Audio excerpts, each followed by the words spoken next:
आदरणीय मेधा पाटकर याच्या कार्यक्रमाच्या प्रमुख पाहुण्या आणि आपल्या मार्गदर्शक यांना मी विनंती करतो की त्यांनी कृपया आम्हाला संबोधित करावं. आदरणीय मेधाताई.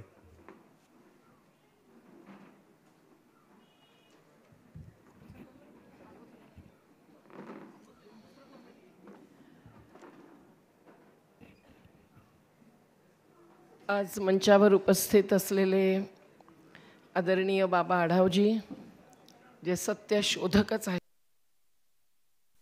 आणि आमच्याबरोबर सर्व उपस्थित संघर्षशील असे भारत पाटणकरजी, विलास भोंगाडेजी, श्रीपाद धर्माधिकारीजी, पुरंदरेजी आणि अन्य या क्षेत्रातले सर्व बाबूजी आणि इतर साहित्यिक, सामाजिक कार्यकर्ते आणि अनिल पवारांसारखे, चेतन कोळींसारखे सर्व या आयोजनासाठीच नव्हे तर हा विचार मंच, कृती मंच व्हावा म्हणून संघर्ष करून आज आम्हाला इथे येण्यास भाग पाडणारे असे सर्वच, आणि आपण सर्व महिला शक्तीसुद्धा आता थोडी थोडी वाढताना दिसते आहे, आणि आपण सर्व अगदी भुसकुटे भाऊंच्या कुटुंबियांपासून ते इथल्या केवळ या मुळशी धरणाचेच नव्हे तर मावळ आणि मुळशी या दोन्ही तालुक्यातले आमचे भुशी, सोमवडी, वळवण, सिरवता, ढोकळवाडी याही धरणांचे धरणग्रस्त इथे उपस्थित आहेत. लावासातल्या आमच्या जुझारू आणि च्या सर्वांच्या बरोबर जोडलेल्या कार्यकर्त्या सुनीतीताई सुरसुद्धा उपस्थित आहेत. आपल्या सर्वांना आणि गावचे काही सरपंच आहेत, पोलीस पाटील आहेत, सर्वांना जोरदार जिंदाबाद, आणि आमच्या तरुण सेनेला सुद्धा जोरदार जिंदाबाद. साथींनो, खरोखर मुळशी सत्याग्रह 100 वर्ष पूर्ण झाली आणि तरी सुद्धा आज जो असत्याचाच आग्रह चाललेला आहे विकासाच्या नावाने, त्याची पोल खोल करणारा सत्याग्रह आहे हे आपल्याला सर्वांच्या वक्तव्यातून समोर दिसलेलंच आहे. त्यावेळेला विनायकराव बुसकुटे आणि सेनापती बापट यांच्या पुढाकारांनी झालेलं ते जनशक्ती उभारण्याचं कार्य, आणि आपल्यासारखे इथे जे शेतकरी मला टोपी घातलेले दिसत आहेत, बायाही थोड्याशा दिसत आहेत, पण त्या सर्वांनी आणि किंवा तुमच्या मागच्या पिढीने, आता जोरीजींशी बोलणं करत होतो तेव्हाच ती सगळी कहाणी परत समोर आली, आणि ह्या ग्रंथामध्ये सुद्धा वेगवेगळ्या प्रकारे अगदी व्यक्तिगत ते सामूहिक, आणि ह्या सत्याग्रहाने पूर्ण महाराष्ट्राला झोकलं होतं, एक प्रकारे उभं केलं होतं, आणि राष्ट्रीय आंदोलनामध्ये सुद्धा या सत्याग्रहाचा फार मोठा प्रभाव पडला होता. हे सगळं सत्य समोर आलेलं आहे. तेव्हा ह्या सत्याग्रहाला एक अपयशी सत्याग्रह म्हणणं हे माझ्या तरी मनाला पटत नाही. राजेंद्र बोरांचं पुस्तक सर्वात पहिल्यांदा समोर आलं, आणि नंतर या सगळ्या क्षेत्रातल्या टाटाच्या या 6 धरणांची सगळी वस्तुस्थिती आम्ही त्या प्रत्येक ठिकाणी जाऊन ज्या वेळेला पाहिली, त्यावेळेला जे चित्र समोर आलेलं आहे त्यावरून आजही तुम्ही सर्व खरोखर जो हक्क हिसकावून घेतलेला आहे विद्युत उत्पादनाच्या नावाने, सिंचनाची कुठलीही पर्वा न करता, पण जल आणि नदी हा जो जीवनाधार असतो त्याला सुद्धा न जुमानता, हे चित्र फार उद्विग्नता आणणार आहे. आज जे काही भोगता आहात तुम्ही, ते केवळ विस्थापितच म्हणून नव्हे तर वंचित आणि शोषित म्हणून भोगता आहात. हे जे होतं आहे विकासाच्या नावाने, त्यामुळेच आज देशभरामध्ये, महाराष्ट्रभरामध्ये, अगदी आत्ता बाबांनी उल्लेख केला तो पुण्याचा रिंग रोड असो की इंदौरचा अहिल्याबाई होळकरांच्या सारख्या एका पर्यावरणवादी राजनेत्रीच्या नावाने होणारा रिंग रोड असो,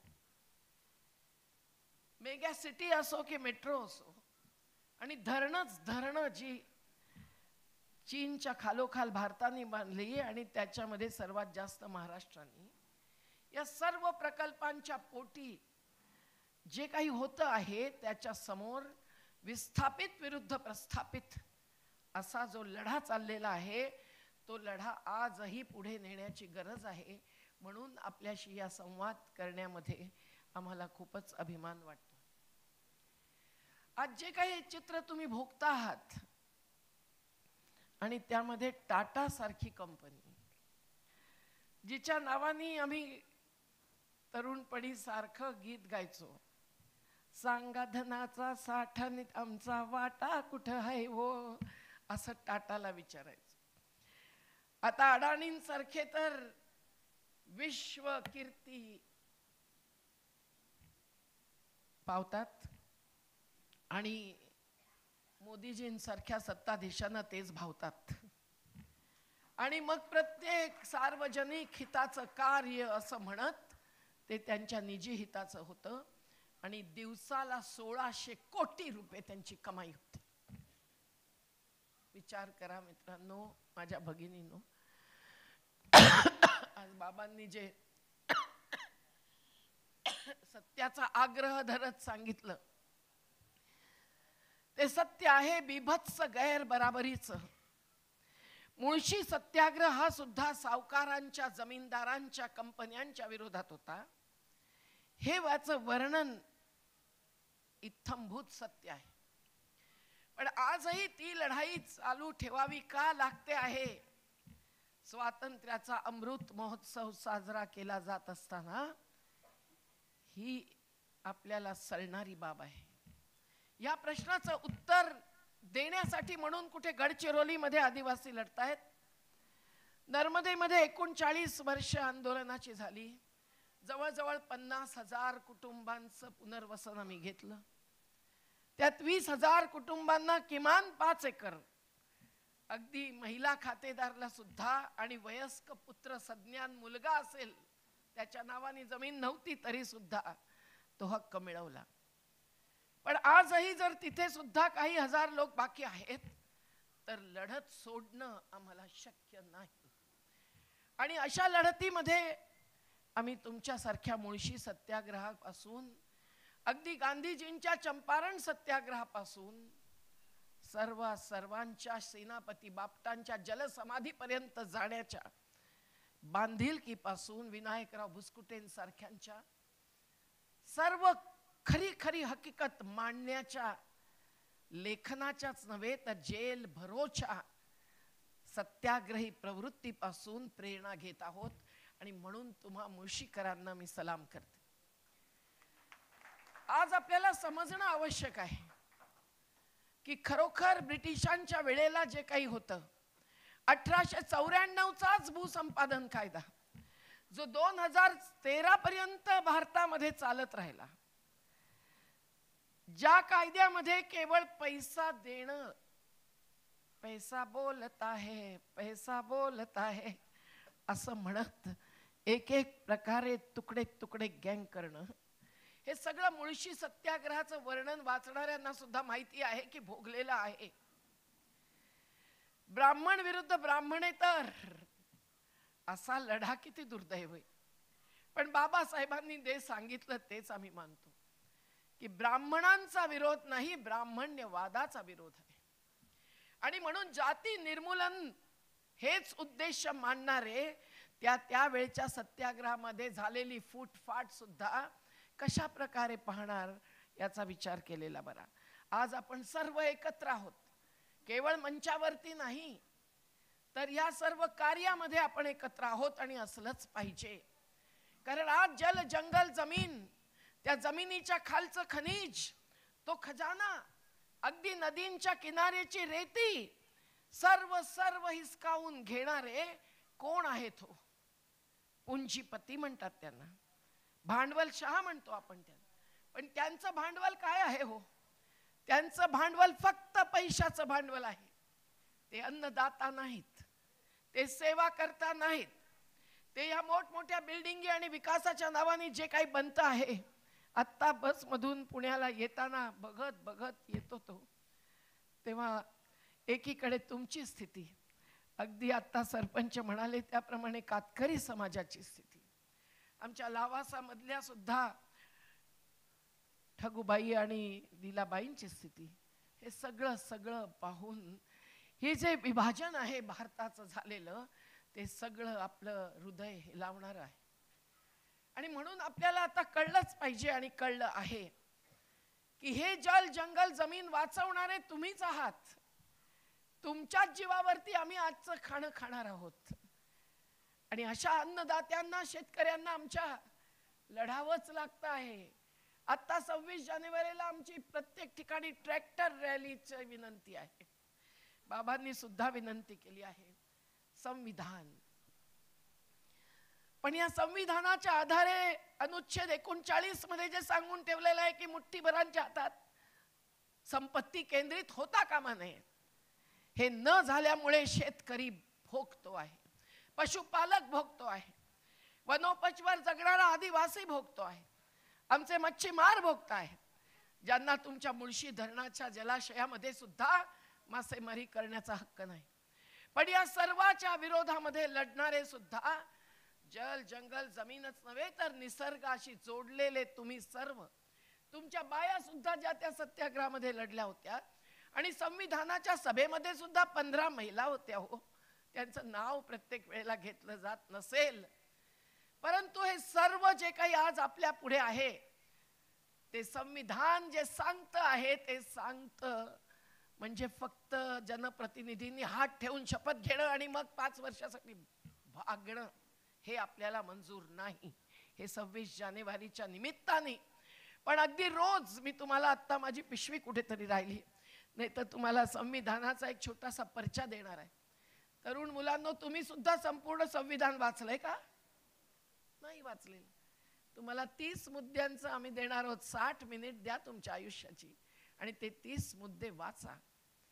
म्हणजे लक्षात येईल की खरोखर संविधानाने समता आणि न्यायाच्या आधारावरतीच विकासच काय, पूर्ण राज्य चाललं पाहिजे हा धडा घालून दिलेला असताना सुद्धा बाबा म्हणाले त्याप्रमाणे जनप्रतिनिधी मात्र ते मानत नाहीयेत. आणि म्हणून संविधानाची हत्या होते आहे आणि शेतकरी आत्महत्या करत आहेत. या येत्या संविधान दिवसासाठी मागच्या आम्ही जे गीत रचलं ते हेच सांगतं. संविधान की हत्या करने वालों तुम ये जान लो, आत्महत्या के जिम्मेदार तुम ही हो मान लो, अविरल बहती नदियों को बंधक तुम ही बनाते हो, निर्मल जल दूषित करने वालों से तुम ही जुड़ते हो, घर घर पर बुलडोजर लेकर तुम ही आगे बढ़ते हो, निर्माता को बेघर करके तुम ही उनसे जुड़ते हो. हे सगळं जे चाललेलं आहे, आपल्याला याचा नकार, तिरस्कार आणि हे सगळं थांबवण्यासाठी सत्याग्रही आंदोलन हाच मार्ग आहे. सत्ताधीश पक्ष काय आता पक्षी बनलेले आहेत, इथून तिथे उडत जाणार आहे. ते नाही परवा करत की कातकरी कसे जगतायत.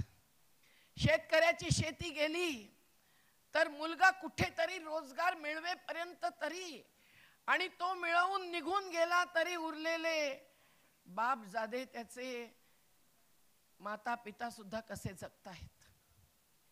आणि म्हणून मुळशीने जे काही आपल्या पुढे मांडलेलं आहे ते विसरता कामा नये. ही अशी मोठी मोठी धरणं नद्यांना आटवणारी, नद्यांना प्रदूषित करणारी आणि नद्यांवरती आक्रमण करणारी, याचं उदाहरण आहे स्वातंत्र्य मिळण्याच्या पूर्वीची ही मावळ आणि मुळशीची 6 धरणं. या धरणाच्या निमित्ताने जे काही करार मदार झाले ते आमच्या हातात घेऊन सुनीतीताई, आम्ही, दत्तू भाऊ, केगले भाऊ, प्रसाद भाऊ, सगळ्यांनी जे काही वाचन केलेलं आहे आणि आता जोरी भाऊंच्या कडून सुद्धा करार बघितले.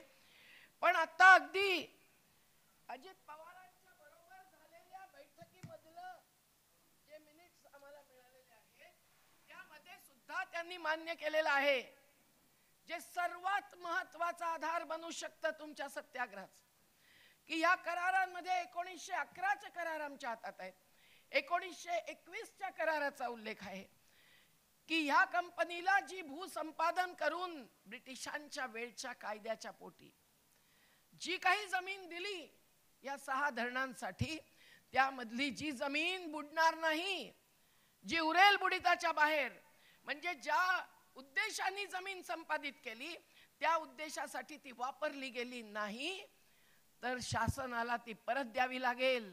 आणि कुठल्या भावानी ज्या पैसा आणि आण्यामध्ये तुमची जमीन घेतली होती, सत्याग्रहाच्या दबावापोटी थोडं वाढवून जरी दिलं असतं आणि घेतलं असतं तरी सुद्धा त्यातून दुसरी जमीन आली नसती। पण जे काही या करारामध्ये नमूद ठेवलेलं आहे त्याप्रमाणे खरं तर ही सगळी जमीन सरकारला परत जायला हवी होती आणि मग ती जमीन तुम्हा मूळ मालकांना परत मिळायला हवी होती। या सर्व करारांचं उल्लंघन झालं।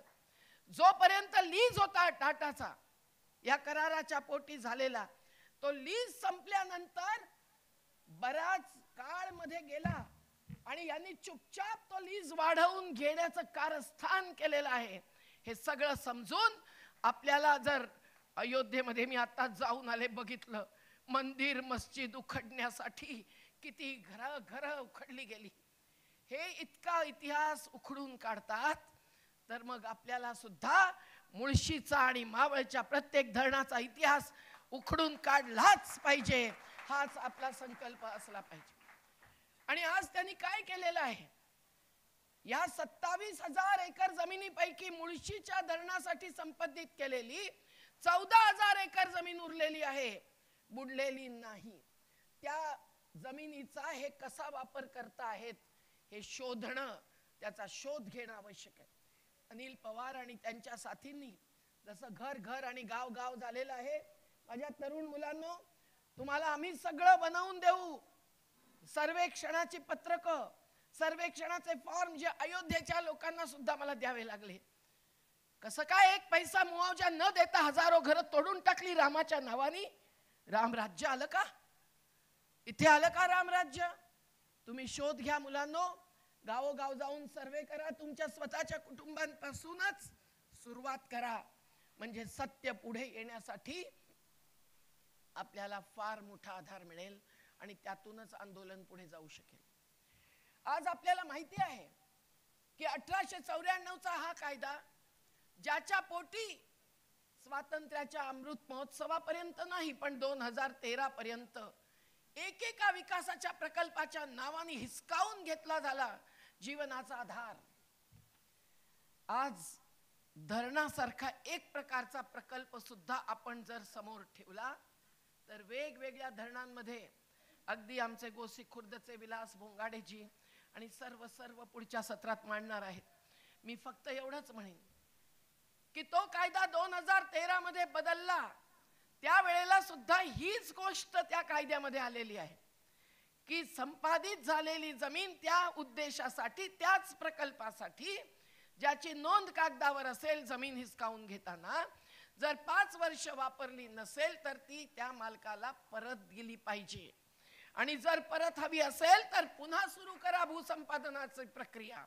आणि भूसंपादनाची प्रक्रिया या 2013च्या कायद्यामध्ये, ज्याच्यासाठी आम्ही दिवस रात्र काम केलं आणि जयराम रमेशांसारखे होते मंत्री तर संवाद करत होते, सुट्टीच्या दिवशी मंत्रालय उघडं ठेवत होते, आम्हाला म्हणत होते की मनमोहन सिंग श्रद्धांजली वाहून बोलते, विचारतायत हो की तुम्हाला नेमके कोणते 10 मुद्दे पाहिजेत, आणि मग आमच्याकडून लिहून घेत होते। पण आज तशी संवादशीलता राहिलेली नाही। मात्र आपल्याला तरी सुद्धा या 2013चा कायदा जो 2014 पासून जी बदलली स्थिती त्याच्या आधी आलेला, तो हातात घेऊन पाहिलं पाहिजे की केवळ पर्यावरणावरचा परिणामच नव्हे तर सामाजिक परिणाम सुद्धा एक एक धरण एक एक प्रकल्प जो करतो त्याचा पूर्ण अभ्यास झाला पाहिजे, त्यासाठी ग्रामसभेचा सहभाग पाहिजे, हे सगळं त्या कायद्यामध्ये आहे. आणि शेतीची जमीन बिगर शेतीसाठी वळवता कामा नये, तो शेवटचा विकल्प पर्याय असला पाहिजे. त्यासाठी कलेक्टरनी आधी शोध घेतला पाहिजे की शासकीय जमीन कुठे आहे की नाही. तिथेच प्रकल्प येत असेल तर शेतीची जमीन त्या प्रकल्पासाठी वापरता कामा नये. हे सर्व 70% गावच्या लोकांची मंजुरी पाहिजे. जशा आमच्या घराच्या घर बचाव घर बनाव आंदोलनच्या पूनमताई पण इथे आलेल्या आहेत, कॅलेंडर्स तुमच्यासाठी ठेवलेली आहेत. जरुरी आहे समजणं की मुंबईमध्ये सुद्धा वस्ती सभेच्या मधल्या 70% लोकांची मंजुरी नसेल तर कुठला बिल्डर येऊ शकत नाही. अशा प्रकारचे नियम घालवून घेणं हे जन आंदोलनांचंच कर्तव्य असतं, जिम्मेदारी असते आणि हासिली असते, कमाई पण असते. पण याचा कोणीही पालन करत नाहीत. आजही आमची सुप्रीम कोर्टात केस लागलेली आहे आणि प्रत्येक राज्याने संविधानाचाच आधार घेत की राज्य आणि केंद्र दोघांची जबाबदारी आहे जमिनीच्या बाबत, तर मग आम्ही स्वतंत्र कायदा करू शकतो असं सांगत हा 2013चा कायदा सुद्धा बाजूला सारण्याची एक कारस्थानी प्रक्रिया चालवलेली आहे. तेव्हा लक्षात ठेवा की केवळ मुळशीच्याच सत्याग्रहात आणि मुळशी आणि मावळच्याच धरणांसंदर्भात हे झालेलं नाही, तर सर्व देशामध्ये आज हे होत आहे. आणि म्हणून मुळशीमध्ये जी प्रेरणा, जी बांधिलकी विनायकराव बुसकुटेंपासून ते ज्यांना या सत्याग्रहातच सेनापती नाव मिळालं, पद मिळालं, त्या सेनापती बापटांपर्यंत अनुभवली होती पूर्ण महाराष्ट्राने. किमान त्याच्यामध्ये अगदी शहरातले लोक येत होते, बाहेरचे लोक येत होते. एक वेळ तर अशी आली की बाहेरचे जास्त यायचे, कारण इथे कुठेतरी तुकडे तुकडे पाडण्याचे प्रयोग झालेले होते. कंपन्या हे करतातच. पण या सगळ्याला तोंड देत महिने जेल भोगत या सत्याग्रहातून त्यांनी एक संदेश आपल्यासाठी देऊन ठेवलेला आहे, जो या ग्रंथामध्ये एक प्रकारे लेखित आहे. हे म्हणून समजून घेण्याची गरज आहे की आज सुद्धा आपल्याला जर नागरिक म्हणून सर्वांचा हक्क वाचवायचा असेल तर ग्रामसभेचा हक्क सर्वाधिक वाचला पाहिजे. आणि त्यासाठी अगदी काही आदिवासी क्षेत्राला पेसा कायदा लागू होतो तेवढ्याचाच आधार नाही हो. संविधान संविधान म्हणणारे त्यामधले अनुच्छेद 243 आणि 244 वाचत नाहीत. नाहीतर ग्रामसभेचा अधिकार हा आज सुद्धा अगदी आदिवासी क्षेत्र नसेल तरी तुमचा सर्वांचा आहे. आज सुद्धा तुम्ही 26 जानेवारीला परत तुमच्या ग्रामसभा होतील, 26 ला नाही तर 27, 28 ला होतील. तुम्ही त्यामध्ये सुद्धा तुमचे प्रस्ताव पारित करा आणि तुमच्या या ज्या मागण्या आहेत ज्या तिथे उभ्या आहेत रस्त्यावर येता येता सगळे वाचून इथे पोहोचलेले आहेत. पण या मागण्यांना जे काही उत्तर मिळत आहे हे पहिल्यांदाच नाही तर आधी सुद्धा अनेकदा मिळालेलं आहे, हेच मला अनिल पै पवार सांगतायत. आणि म्हणून याचं पालन नाही होत असेल तर जोपर्यंत तुमची एक एक मागणी पूर्ण झालेली नाही, ती मागणी तुमच्या ग्रामसभेच्या ठरावामध्ये अगदी स्त्रिया आणि पुरुष युवा सुद्धा सर्वांना बरोबर घेऊन ती केंद्रित झाली पाहिजे. आणि त्याचा आधार घेऊन आपल्याला अगदी न्यायालयापर्यंत लढल्याशिवाय गत्यंतर नाही. तुम्ही ग्रामसभेला सशक्त करणार की नाही? ग्रामसभेमध्ये केवळ सगळीकडे रजिस्टर फिरवून अंगुठा तर लावणार नाही ना. ग्रामसभेमध्ये उपस्थित राहून अगदी इतिहासापासून भविष्यापर्यंत सर्व काही तुमच्या प्रस्तावामध्ये परिवर्तित प्रतिबिंबित होऊ शकतं. लोकसभा से ऊंची ग्रामसभा असा आमचा नाराच नर्मदेच्या खोऱ्यामध्ये दुमदुमतो. कारण आम्ही पाहतो ना, विधानसभेमध्ये जातात आपलं मत घेऊन, मतांचे गठ्ठे घेऊन, पैशांचे गठ्ठे वाटून, काही करून, पण तिथे काय होतं हो? कुठल्या मुद्द्यावरती खरोखर उत्तरं मिळतात? आता नर्मदेवरती उत्तर प्रदेशच्या खासदारांनी आमचं उपोषण चालू असताना जी काही प्रश्नपत्रिका घातली त्याला धादांत खोटी उत्तरं दिली. आम्हाला माहिती आहे की 50,000 लोकांच्या परिवारांचं, कुटुंबांचं पुनर्वसन झाल्यानंतर सुद्धा आमचे अजून शेकडो कुटुंब टीन शेड मध्ये पडलेली आहेत. जमिनी ज्यांना मिळाल्या नाहीत त्यांना शेवटी पैशामध्येच सुप्रीम कोर्टाने घातलं, पण 60 लाख रुपये मंजूर केले. त्या 60 लाखामध्ये सुद्धा 5 एकर जमीन आता मिळत नाही आमच्या क्षेत्रामध्ये. पण तरी सुद्धा आमच्या आदिवासींनी, पशुपालकांनी, महिलांनी, मच्छीमारांनी सर्व लढाई करून हजारो मच्छीमारांना आपल्या जलाशयावरचा अधिकार देत जे काही पुढे नेलेलं आहे ते आम्ही ग्राम सभेच्या द्वाराच जे उर्वरित कार्य आहे ते पूर्ण करून घेतल्याशिवाय राहणार नाही हा संकल्प घेऊनच लढतो आहे. आपल्याला सुद्धा मुळशी सत्याग्रह विसरता येणार नाही. आणि आज तुमच्या सत्याग्रहातून प्रेरणा घेऊन आणि आत्ताची परिस्थिती पाहून जो सर्व संघर्ष सर्वत्र देशभरात चाललेला आहे तो तुमच्या सोबत उभा राहणारच याची जन आंदोलनांच्या राष्ट्रीय समन्वयाच्या तर्फे मी निश्चिती अदा करू शकते. पण आम्ही पाहिलंय की या भुशी वळवणचं कब्रस्तान वापरणं टाटाने केलं. सोमवडीचं 32 एकर गायरान वापरण्यासाठी त्यांनी कब्जा केला. एकेका ठिकाणी त्यांनी ज्या प्रकारे कारवाई केलेली आहे, ही टाटा कंपनी काय गरीब आहे का हो, भिकारी आहे का? रतन टाटांना श्रद्धांजली आम्ही देतो, पण हे पण लक्षात घेतलं पाहिजे की टाटा सारखी कंपनी ही सर्वात दानशूर कंपनी मानली जाते हो. त्यांच्या अनेक संस्था आहेत, त्या मदत करतात वेगवेगळ्या कार्याला. अगदी ज्याला खाजगी फंड म्हणून बनवलं गेलं त्या PM केअर फंड मध्ये सुद्धा कोरोनाच्या निमित्ताने शेकडो कोटी रुपये टाटानी दिलेले आहेत. आणि मग ITIचं घर बांधून देणं, पण त्याची जरूरत जी आहे शिक्षकांसाठीच नव्हे तर विद्यार्थ्यांसाठी सुद्धा त्यासाठी फंड देणं हे टाटाला शक्य नाही. मंडळावरती शाळा सोडून देणं हे शाळा चालवणं शक्य आहे? ज्यांना तुम्हीच ध्वस्त केलं ते शाळा चालवू शकतील? एका मंडळाची गरज सुद्धा पूर्ण करू शकतील? काय प्रत्येक गोष्ट बाबूजींसारख्यांनीच करायची पूर्ण?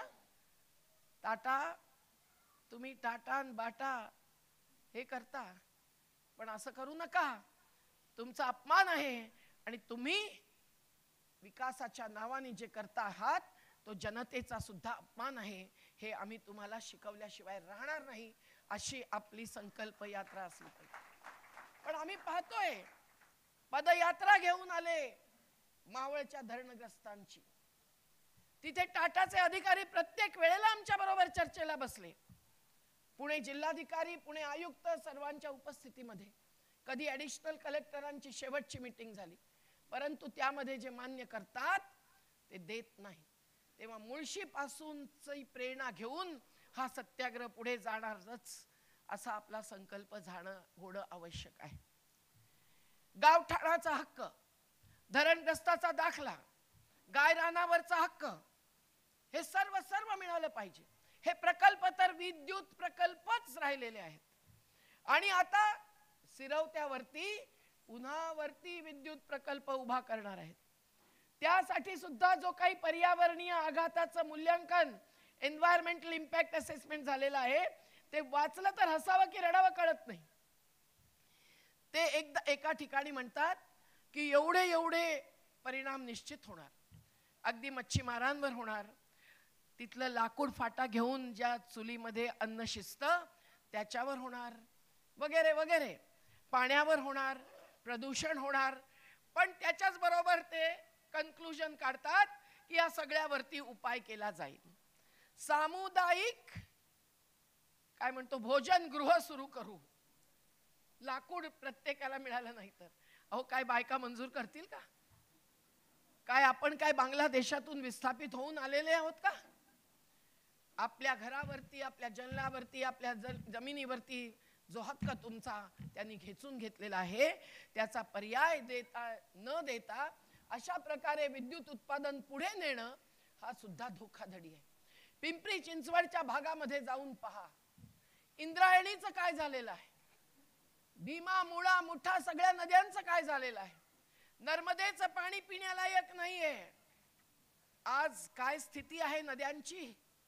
प्रदीप पुरंदरेंसारखे विशेषज्ञ इथे आहेत, पण काय सांगावं. प्रत्येक नदी प्रदूषित आहे. प्रत्येक नदीवरती बांधलेल्या जलाशयावरती दूर दूरच्या शहरांचा आणि कंपन्यांचाच हक्क लागू होतो आहे. नदीमध्ये रिव्हर फ्रंट सारखा सिमेंटचा एक थर लावणं, यामुळे साबरमतीच्या नदीमध्ये सुद्धा जे झालेलं आहे, गुजरातमध्ये विश्वामित्रामध्ये जे झालेलं आहे, कोल्हापूरच्या नद्यांमध्ये पंचगंगेसारख्या जे झालेलं आहे, या सगळ्याचे परिणाम कुठे ना कुठेतरी कोर्टाच्या आदेशांमध्ये सुद्धा आलेले आहेत आणि लोकांच्या विरोधामध्ये सुद्धा प्रतिबिंबित आहेत. नद्यांना एक जिवंत एकक इकाई मानणं असा आदेश सुद्धा उत्तराखंडासारख्या राज्यांनी दिला, एका दुसऱ्या देशांनी सुद्धा दिला. पण आज या नद्यांची कोणी पर्वा करत नाहीये. तेव्हा केवळ तुमची बुडालेली 15 गावं, तुमची उद्ध्वस्त झालेली मुळशीतली 52 पैकी इतर अर्धी अधिक गावं आणि आता उरलेले आपली भात खाचरं जी वरती करून कसे बसे राहत आहेत, एखाद्या गावामध्ये जे अगदी बुडीतात आलं नसेल तरी कातकऱ्यांना प्रधानमंत्री आवास योजनेखाली सरपंचांनी आणि पंचायतनी मंजूर करून घर बांधू देत नाहीत, हे ऐकून तर मी चकित झालेली. हे सगळं आपण केवळ भोगत राहणं हे होता कामा नये. आम्ही तर कमीच पडतो हो. पूर्ण देशभरामध्ये आता जोशी मठमध्ये उत्तराखंडमध्ये गेले तर काय झालेलं आहे त्या घराघरांचं हे पाहिलं. शेकडो महिला पुढे आल्या. तेव्हाच आले ते धामी मुख्यमंत्री आणि येऊन म्हणाले सगळ्या मागण्या मान्य आहेत, एकही मागणी खरी अर्थाने पुरी केलेली नाही. आता केरळला जाऊन आले. वायनाडमध्ये काय झालेलं आहे, नदी खाली येते कारण पहाड कोसळतोय. सह्याद्रीचेच नव्हे तर सातपुड्याचे, विंध्याचे, वायनाडचे, पश्चिम घाटाचे सर्व अश्रू आज वाहत आहेत नद्यांमधून.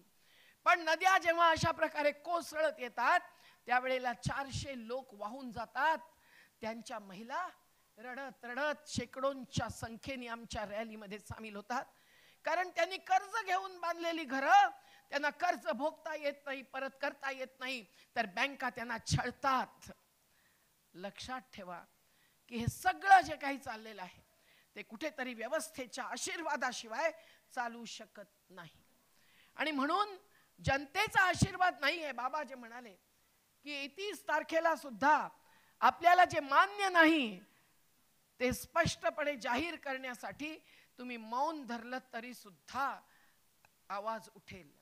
बाबांच्या 3 दिवसाच्या उपोषणामुळे आम्ही औरंगाबादला गेलो, सगळीकडे पाहिलं, सगळीकडे सर्वांना एक प्रेरणा मिळाली. तर 94 वर्षांचे बाबा जर हे करू शकतात तर आपण सुद्धा. आता पुण्यामध्ये लोकशाही उत्सव असेल त्या दिवशी, त्यामुळे मौन नाही धरता येणार, पण लोकशाही संविधान वाचवण्यासाठी म्हणून आणि त्यामध्ये आपला हक्क घेण्यासाठी म्हणून जो काही सत्याग्रह पुढे न्यायचा आहे त्यासाठी 26 जानेवारी आणि 30 जानेवारी हे खरोखर अत्यंत योग्य संधीचे दिवस आहेत. याबद्दल आपण शंकाच व्यक्त करणार नाही. आणि म्हणून मी शेवट हेच सांगेन की नर्मदेच्या हकीकतीवरून सुद्धा हे स्पष्ट होतं की ज्यासाठी म्हणून विकास प्रकल्प घेतात त्याचा फायदा खरा कुणाला होतो. ते जे वर्णन झालं की दूर दूरून अनेक किलोमीटर चालत बायका घेतात. कुकडी सारख्या धरणामध्ये पण बाईच बोलते, तेव्हा महिलांचं योगदान सुद्धा खूप असतं. नारी के सहभाग बिना हर बदलाव अधूरा है. पण महिला अशा जेव्हा कच्छ मध्ये, गुजरात मध्ये सुद्धा चालत आजही पाणी भरतात आणि सरदार सरोवराचं पाणी त्या कच्छच्या रणामध्ये लाखो लिटर्सनी खाली सोडलं जातं, कारण कालवे बांधलेलेच नाहीत, पूर्णत्व केलेलंच नाही. त्यावेळेला हसावं की रडावं कळत नाही. 450 कंपन्यांना पाणी देतात, परंतु आमच्या विस्थापितांच्या अनेक वसाहतींमध्ये, गुजरातच्या सुद्धा, अजून पाणी परिपूर्ण नाही. एक वसाहतीतले लोक म्हणतात आम्हाला पाणी विकत घेऊनच प्यावं लागतं.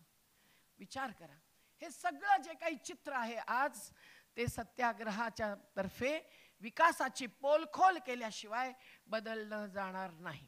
आणि म्हणून आज आपल्याला हे सुद्धा सर्वांना सांगितलं पाहिजे की अमेरिकेच्या आधारावरती आपण शिकलो मोठी धरणं बांधायची. टेनेसी नदी खोऱ्यातलं धरण पाहून, योजना पाहून आज अमेरिकेने 1900हून अधिक धरणं निरस्त केलेली आहेत. सगळी तोडली नाही पण सगळी नाकारली आहे, डिकमिशन केलेली. युरोपच्या खंडातल्या सगळ्या देशांनी मिळून 4000च्या वरती धरणं केलेली आहे. आणि इथे इथे काय चाललंय? अजूनही धरणं पुढे नेटण्याचं काम चाललेलं आहे, नर्मदेच्या खोऱ्यात सुद्धा. पण ज्या ज्या धरणाला आता ते पाठिंबा देत आहेत, पुढे नेत आहेत, ते लक्षात ठेवा. मुळशी सारख्या, नर्मदे सारख्या सर्व आंदोलनाचं ऐकून समजून आज आमचे तरुण सुद्धा उभे राहतात. कलेक्टर आले, कोणी आले सर्वे करायला तर, आणि त्यांना ठणकावून सांगतात की आमचा अधिकार आहे, संविधान आमचं आहे, पेसा कायदा आमचा आहे, आमचं जल जंगल जमीन तुम्ही नाही हिसकावून घेऊ शकत आमच्या मंजुरीशिवाय. तेव्हा कुठल्या कुठल्या अधिकाऱ्यांना मंजूर करावं लागतं. तेव्हा आजही त्या कुकडीच्या धरणाच्या उद्घाटनाच्या वेळेला ज्या बाईंनी सुचवलं होतं, सुनावलं होतं, ते सुनावण्याची गरज आहे. अर्थात यशवंतराव चव्हाणांसारखे त्यावेळेला मागे पाय घेणारे, लोकांना मंजूर नाही तर मी उद्घाटन करणार नाही असं म्हणणारे असे कोण जनप्रतिनिधी आता तुम्हाला मिळतील ते मी नाही सांगू शकत, तुम्हीच विचार करा. पण आपला स्वतःचा प्रतिनिधित्वाचा हक्क नागरिक म्हणून, केवळ मतदाता नाही तर नागरिक म्हणून जो आहे, आणि तुमच्या शेतीमुळे, जंगल वाचवण्यामुळे अन्न मिळणार नाही, अन्न मिळतं, ऑक्सिजन मिळतो, तेव्हा ही प्रकृती जी आज ध्वस्त करते आहे, केवळ महाराष्ट्राला नाही, भारताला नाही, दुनियेला, ज्याच्यामुळे जे काही होत आहे ते दिल्लीचे लोक सगळ्यात जास्त भोगतायत प्रदूषणाच्या निमित्ताने. तेव्हा आपल्या कार्याचं हे महत्त्व समजून आपण कुठल्याही प्रकारे विकास विरोधी नाही, आपण राष्ट्रविरोधी नाही, आपण जीवन विरोधी नाही, तर आपण जीवन देण्यासाठी जान नहीं देंगे पण जमीन भी नहीं देंगे असं तरी संकल्प आता घेऊन पुढे जाणं आवश्यक आहे. मला वाटतं की युवांना म्हणून मला हेच सांगायचं आहे की तुमचं पण मुलांनो हे कर्तव्य आहे.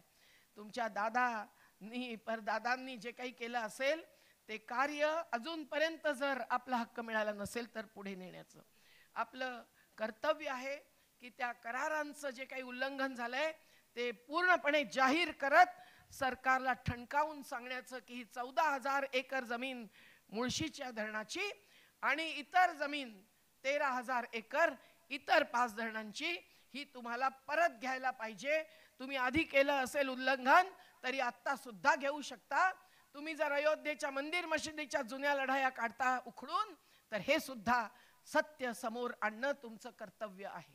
मला वाटतं की यांनी फार मोठा संदेश टाटालाच नव्हे तर अंबानी अडाणींसारख्या कंपन्यांना सुद्धा गेल्याशिवाय राहणार नाही. आणि म्हणून जलाशयावरचा हक्क सुद्धा तुम्ही दाखवणं आवश्यक आहे. तो मच्छीमारीचा मत्स्य व्यवसायाचा हक्क असो की तुम्हाला तुमच्या शेजारच्या जमिनीसाठी केवळ दुष्काळ आणि सुखा आणि बाढ, पूर आणि दुष्काळ असं भोगायचं नाहीये नदीच्या किनारी, तर त्या जलाशयाच्या पाण्यावरचा हक्क महाराष्ट्राचा तर हा नियम आहे की जलाशयामधला निदान 1/6 पाण्यावरती धरणग्रस्तांचा हक्क असला पाहिजे. मग तुमची ही विद्युत योजना आहे जलविद्युत आम्हाला माहिती आहे, पण तरी सुद्धा या जलाशयाच्या पाण्याचा काही अधिकार तर आम्हाला मिळाला पाहिजे असं आपण ठणकावून सांगणं आवश्यक आहे. आणि अजूनही उजनीच्या धरणग्रस्तांना भेटून आले, त्यांना अजून जलाशयाच्या किनारी असून सुद्धा पाण्यावरती खरा हक्क मिळत नाही. कधी वरच्या नदीतून पाणी येतं, कधी नाही येत, त्यांना ते भोगावं लागतंय. लेंडी सारखा नांदेड जिल्ह्यातला प्रकल्प जो तेलंगणा आणि महाराष्ट्र दोन्हींचा आंतरराज्य प्रकल्प आहे तो वर्षानुवर्ष त्यांनी थांबवून धरलाय, पण त्यांचं पुनर्वसन पाहिलं तर हृदय जळल्याशिवाय राहत नाही. तेव्हा गांधीजींनी सुद्धा या बाबतीत जे म्हटलं होतं मला वाटतं ते आपल्याला समजून घ्यावं लागेल. त्यांनी म्हटलं होतं की कोट्यावधी भुकेल्या लोकांना तुम्ही मारून टाका, त्यांच्या हाडांचा उपयोग तुम्ही असा करा की त्याच्यावरून तुम्हाला काहीतरी साधनं निर्माण होतील, करा आणि मग तुमचा फायदा वाढेल. आणि मग त्यांनी प्रश्न टाकला, हे कोण म्हणेल हो, तुम्हाला हे कोण सांगेल आणि तुम्ही हे समजून कराल का? तसं नसेल करायचं तर तुमच्या फायद्यामध्ये, तुमच्या विकासाने दिलेल्या नावाने दिलेल्या तुमच्या लाभामध्ये तुम्हाला पहिला वाटा आणि पहिला हक्क हा धरणग्रस्त नाही तर तुमचा विषमताग्रस्त, विस्थापनग्रस्त, डूबग्रस्त जो काही आहे शोषणग्रस्त आहे, वंचनाग्रस्त आहे, त्याला मिळायला पाहिजे, हाच आमचा आग्रह राहील. मला वाटतं की हे सगळीकडे आज आवाज उठत असताना अगदी पशु सुद्धा विस्थापित झालेले आहेत. बिबट्या आमच्या सुद्धा क्षेत्रामध्ये येत आहेत, सिंह येऊन शेतामध्ये बसलेला दिसतोय, साप येऊन आमच्या जीवनशाळा पहाडात चालतात तिथल्या मुलींना रात्री दंश करून जातोय. हे सगळं भोगत असताना आपण गप्प बसणं शक्य नाही. ते सुद्धा विस्थापित झालेले आहेत. आणि म्हणून महाराष्ट्राचा 1976चा कायदा जो 1999 पर्यंत सुधारत पुढे गेला, बाबा आढाव, दत्ता देशमुख यांच्या सगळ्यांच्या नेतृत्वाखाली तो संघर्ष चालला. पण नर्मदे सारख्या ट्रायब्युनलच्या अवॉर्डच्या पुढे जाऊन भूमिहीनांना सुद्धा आम्ही हक्क घेतला. 39 वर्ष त्याच्यात गेली, पण अजूनही संघर्ष चालू आहे. तर प्रत्येकाला किमान जमिनीचा हक्क हा सुद्धा मिळाला पाहिजे.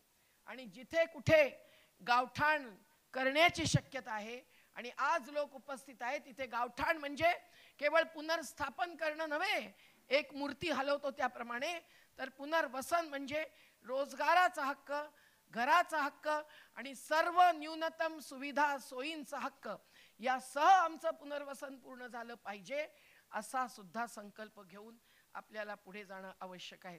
तेव्हा पुन्हा आपण तेच विचारायला पाहिजे, सांगा धनाचा साठाने आमचा वाटा कुठं आहे वो, हेच टाटाला पण विचारलं पाहिजे आणि जनप्रतिनिधींना पण विचारलं पाहिजे. आणि ही जी बैठक अजित पवारांच्या बरोबर झालेली आहे, त्याच्यामधल्या ज्या मागण्या पूर्ण झालेल्या आहेत त्याबद्दल सुद्धा मला थोडीशी शंका येते आहे. अजित पवार जर समोर बसून बोलायला तयार असतील तर आम्ही कधीही संवाद नाकारत नाही. आम्ही नाही, ज्यांनी जे मान्य इथे केलेलं आहे त्याच्यामध्ये सुद्धा बघा, जी उर्वरित जमीन आहे ती टाटाने घेतलेली, संपादित केलेली पण न वापरली गेलेली धरणांसाठी, ती सरकारला परत केली पाहिजे एवढं लिहिलेलं आहे. पण ती मूळ मालकांना परत केली पाहिजे हे लिहिलेलं नाहीये. तेव्हा त्याची स्पष्टता करून त्या जमिनीचा उपयोग तुमच्या सोयी सुविधांसाठी केला पाहिजे म्हटलंय. आणि पर्यटनाचा उल्लेख आहे, पण आम्हाला तर दिसतंय पर्यटनाच्या नावाने जे काही होतंय ते विस्थापनच जास्त होतंय. जलपरिवहनाच्या नावाने क्रूज नर्मदेमध्ये येत आहेत, सुप्रीम कोर्टाने नाकारलं तरी सुद्धा अशी त्या पर्यटनाची चमक धमक आहे. तेव्हा पर्यटनामुळे कोणाला थोडंसं हॉटेल बांधता येईल, कोणाला दुकान चालवता येईल, पण त्याचं नुकसान पण होईल. आपल्या पोरी सुद्धा कदाचित लिपस्टिक लावून दारामध्ये उभ्या राहतील, हे विसरू नका. आणि म्हणून आपली संस्कृती जपणं पण गरजेचं आहे, प्रकृती जपणं पण गरजेचं आहे. तेव्हा या जमिनीचा उपयोग कसा करायचा, कशासाठी करायचा ते ग्रामसभा ठरवेल असं म्हणून तुम्ही 26 जानेवारीला केलं पाहिजे. माले इथे टाटाने आपल्या जागेत विद्युत दाहिनी उभी करावी. आता त्याच्यासाठी आणखीन जमीन तर घेणार नाहीत, तेही विद्युत मुंबईमध्ये जाणार की पहिल्यांदा या क्षेत्राला मिळणार. सिरवतामध्ये तुम्ही ज्या प्रकारे विद्युत आणखीन उत्पादन वाढवण्यासाठी प्रकल्प करतायत त्याचे परिणाम काय होणार, सर्व विचारलं पाहिजे. अगदी महाराष्ट्रातल्या पवनासारखं धरण असो की गोसीखुर्द सारखं, सर्वांचा अनुभव घेऊन, पण मुळशी सत्याग्रहाचीच प्रेरणा घेऊन आपण पुढे जाऊया एवढंच मी म्हणते. आणि म्हणून आपण लढेंगे की नाही, मग लढेंगे तो जीतेंगे की हारेंगे, त्याचं उत्तर द्या. लढेंगे मुलांनो, तुम्ही हात पण नाही वरती करत, घाबरताय की ITI मधली तुमचं जाईल म्हणून. मग लढेंगे, युवा शक्ती आई है, महिला शक्ती आई है, नवी रोशनी लाई है. जिंदाबाद. धन्यवाद मेधाताई. मेधाताई या व्यवस्थेला कायमच जाब विचारत आलेल्या आहेत, आजही त्यांनी तो विचारलाय. पण धरणग्रस्तांनी सुद्धा नेमका कोणता कृती कार्यक्रम हाती घेतला पाहिजे, नेमकं काय केलं पाहिजे आणि कोणकोणत्या बाबींचा अभ्यास धरणग्रस्तांचाही असायला हवा, याचाही त्यांनी आत्मीयतेने इथे त्याची मांडणी केलेली आहे. मेधाताई पाटकर यांचे मी पुन्हा एकदा आभार मानतो.